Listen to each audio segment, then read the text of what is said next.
Alexander's campaign had brought Greeks into permanent contact with diverse cultures, which stimulated the old Greek curiosity and produced much ethnographic and geographical material. While most of it did not directly deal with the past of the people described, the historical dimension was rarely ignored.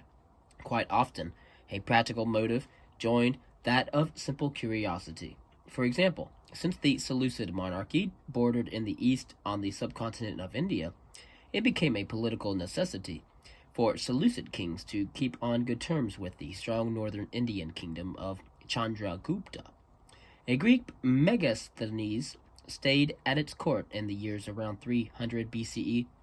He recorded his experiences and observations in his Indica, which described the territories and people around the Ganges and Indus rivers.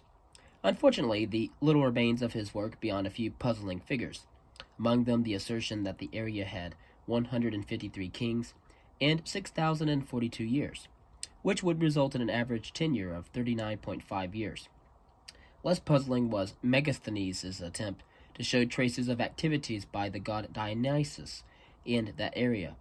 Alexander's historians had also found such traces, particularly some left by Heracles. Such quasi-history was a simple way, indeed, for integrating the newly found area into the Greek cosmos. Babylonian and Egyptian histories. The Greeks of the East could have learned interesting lessons from the non-Greeks, many of whom prided themselves on having a more illustrious past and older records than their conquerors. Two works wished to impress this fact on the new rulers while attempting to court their favor.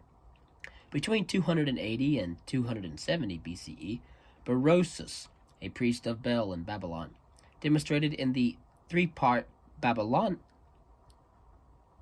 Niesa the venerable age and achievements of the Mesopotamian peoples. He figured that the world was about 468,215 years old, and that the history of Babylon and Chaldea reached back to 435,600 years. After 432,000 of these years went by, the Great Flood occurred, the event which is the turning point in the Babylonisaea. After the flood, another 3,600 years elapsed until Alexander burst into the Middle East. Of course, how did Berosus know all this? Up to the time of the Assyrian Empire, he relies on myths and other traditions, but from then on he consults extensive temple archives. An Egyptian priest at Heliopolis, Menetho of Sabinithus, also could use temple archives for his Agia Tikaka around 280 BCE, in which he too stressed the illustrious career of his native area before the arrival of the new masters. The work dedicated to Ptolemy II was chronologically well organized, using a principle of organization, the Egyptian royal dynasties. The work of Berosus and Manetho shared two other features beside chronological finesse. They were written in Greek, and they were virtually ignored for generations. Manetho's sober history yielded in popularity to an earlier Greek history of Egypt by Hecatatus of Abdera, a fanciful, impressionistic, and often unreliable work which intended to let the world know about the greatness of the territories ruled by the Ptolemies. But Berosus's and Manetho's histories were eventually appreciated. By 70 BCE, Alexander Polyhistor's digest of Berosus's Babylonisaea became to interest the Jews, who found it in much material concerning their early history.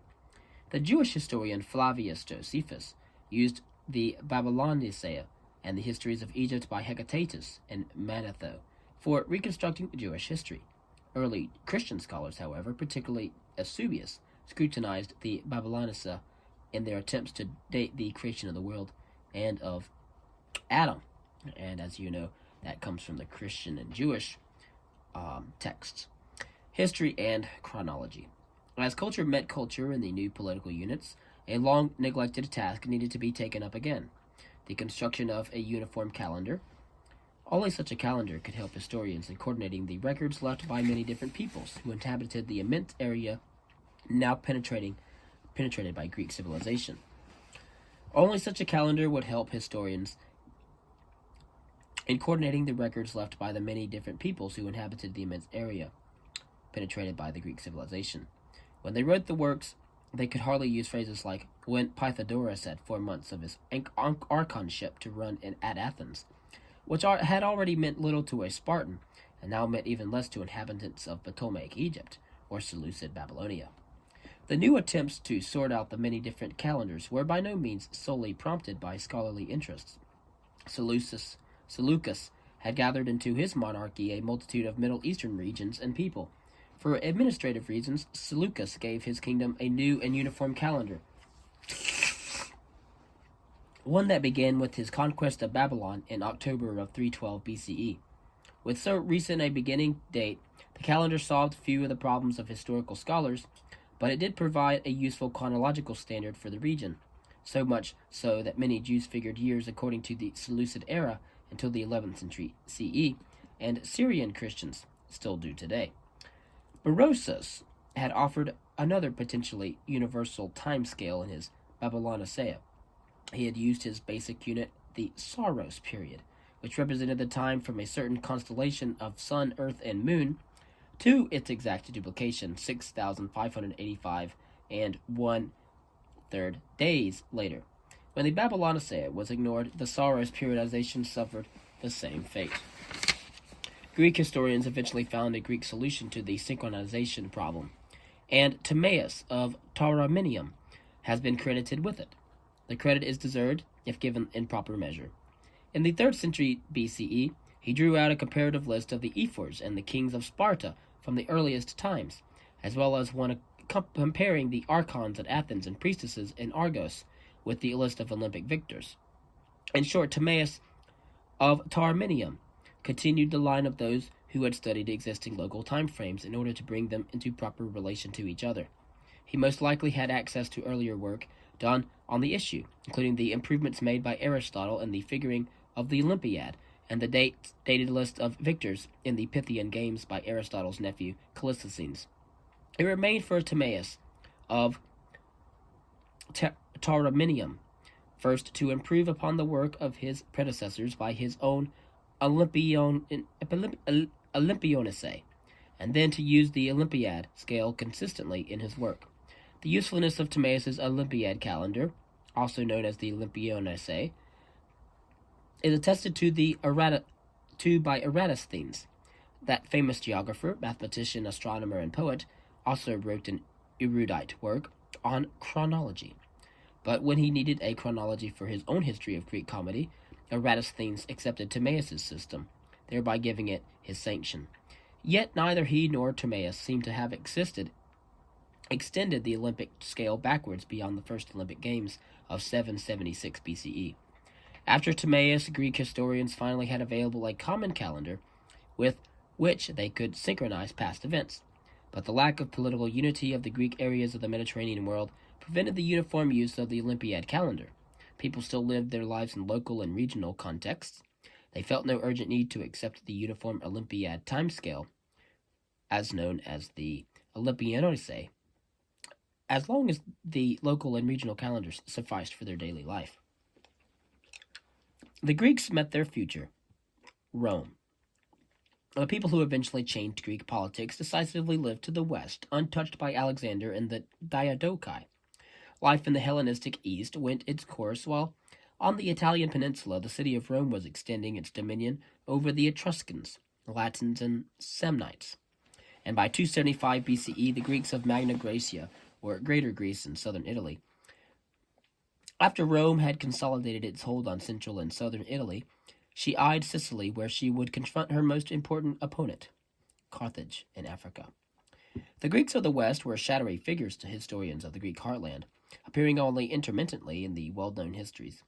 Only historians in and from Sicily, an island with frequent cultural and military collisions, wrote extensively on the history of the Greek West. Antiochus of Syracuse, a contemporary of Herodotus and Thucydides, described the history of Western Greeks from the mythical age to the Peace of Gela in 424 BCE. In the process, he recorded the momentous fact that in 480 BCE, when the Greeks in the east won their famous victory over the Persians at Salamis, again, that was a naval battle, the Greeks on Sicily achieved a similar triumph. The tyrant Gelon of Syracuse defeated the Carthaginians at Himera. thereby rescuing the Greek settlements on Sicily from the grasp of Carthage. Again, Carthage was in northern Africa. The next decisive event in the West was the destruction of the Athenian Expeditionary Corps by the Syracusans. In the 4th century, the Sicilian Philistus told about it.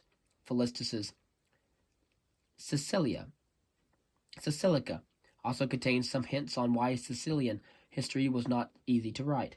The extensive role tyrants played points to the lack of internal stability in many of the city-states, which in turn severely impeded the forming of a stable tradition and the development of a sense of continuity.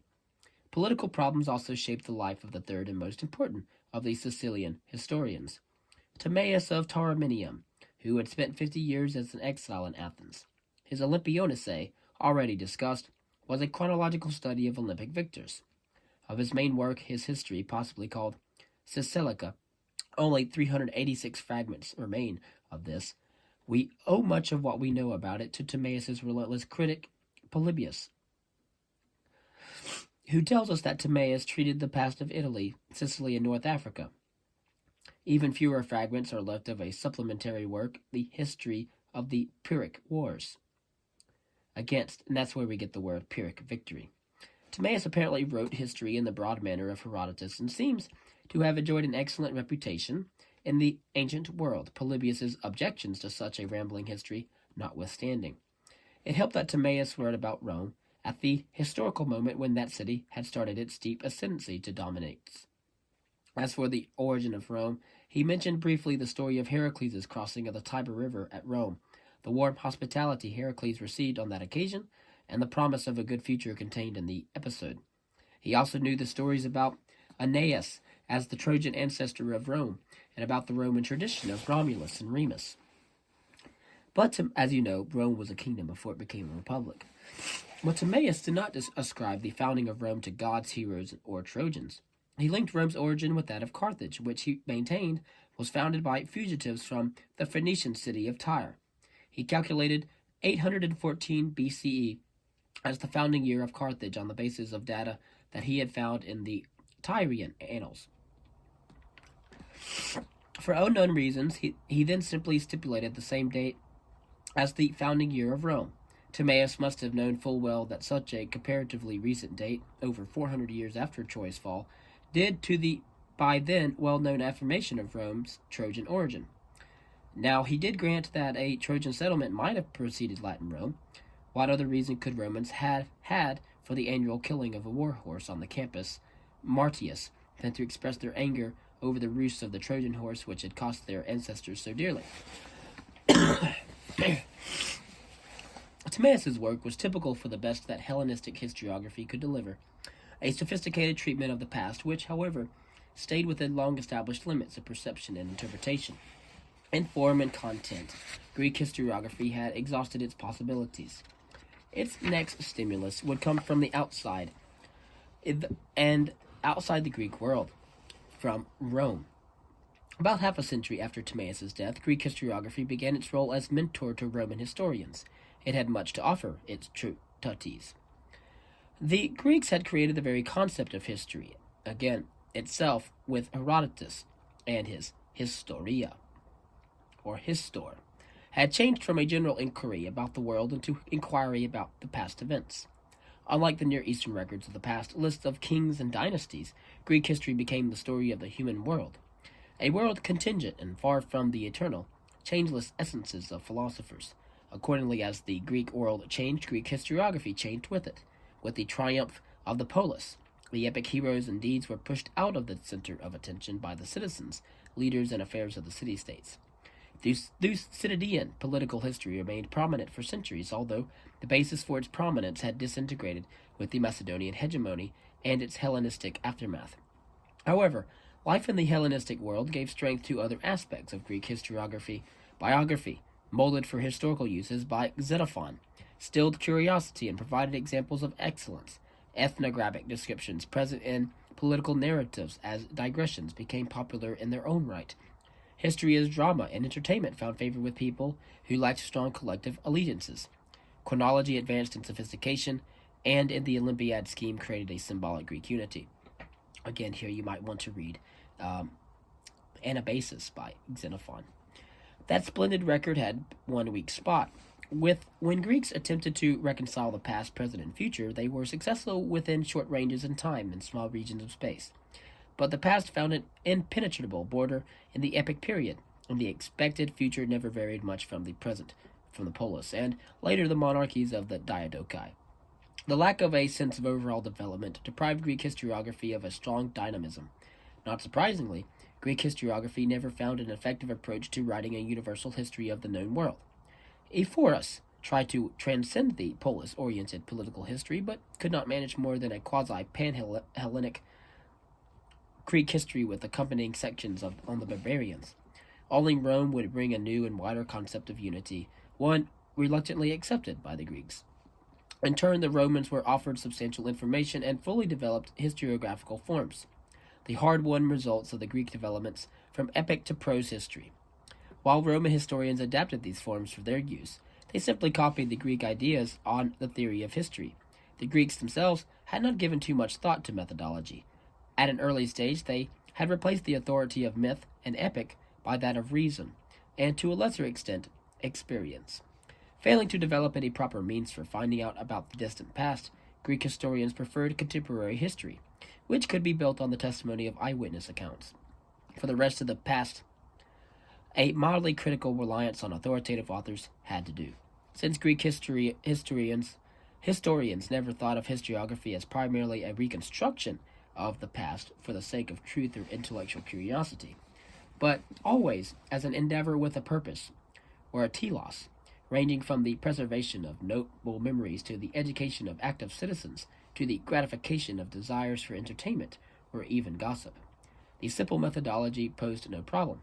None of these purposes required the type of methodology that eventually would become a necessity when historians set out to reconstruct the past, piece by little piece. Antiquarian and local historiography, with their greater interest in sources, were insufficiently prominent to change matters.